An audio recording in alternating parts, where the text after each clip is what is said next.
Hello guys, so today I'm gonna be showing you how to achieve that Hollywood cinematic color grade in Adobe Premiere Pro. And we're gonna be transforming this video from this to this. And guys, make sure you subscribe to the channel, like this video and share it with your friends.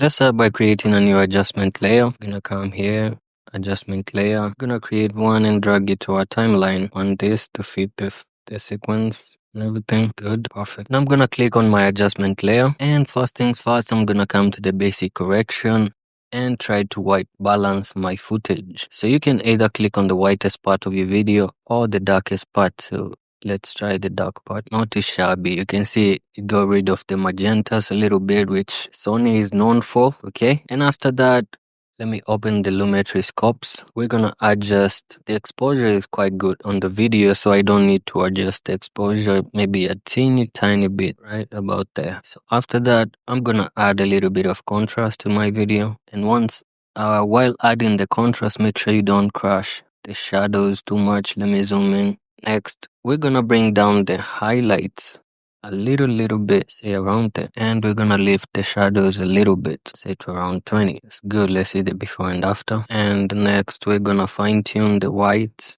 and while doing the whites and the blacks, be sure not to clip your footage. Okay, we're going straight to the creative panel, and we're gonna use the shadow tint. Push it towards the teal and the blue, just like that. And we're gonna push the highlight tint to the oranges, just a tiny bit. So over here, we're gonna add a little bit of vibrance, say to around 20. And next, we're gonna move straight to the color wheels and match. And what you wanna do here is you wanna add a little bit of teal or blue to the shadows, and that's what we're gonna do. So let's add a little bit of blue right about there and warm up the midtones a little bit by going more on the oranges, just like that. You can decide whether you want to add anything on your highlights, because once you play with the midtones and the shadows, you're good to go. But I like to add a little bit of sauce on top of it and slightly warm up my highlights, just a tiny bit, just like that. And you can see the before and after. So after we add that, we're gonna jump straight to curves, and over here we're doing the S. We're gonna lift the highlights a little bit right about there. As you can see, we have a little bit of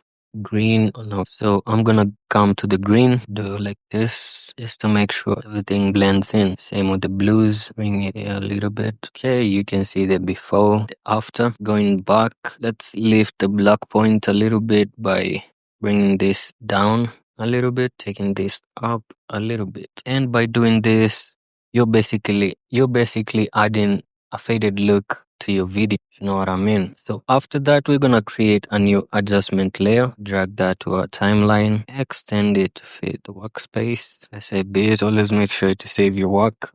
You never know. And this is the adjustment layer that we're gonna be doing the look. So quickly, I'm gonna rename this look, and we're gonna come to the creative panel. On the looks that come pre-installed in Adobe Premiere Pro, we can go with let me see, let's try the SL Blue Cold and reduce it a tiny bit and add a little bit of sharpness to around 10. Say add a little bit of vibrance to lift up the undersaturated parts of the video. You can see the before and after. Okay guys, that's the end of the video. If you enjoyed this video, please make sure you subscribe, make sure you click that like button, make sure you share this video with your friends and other creators. Until next time, peace.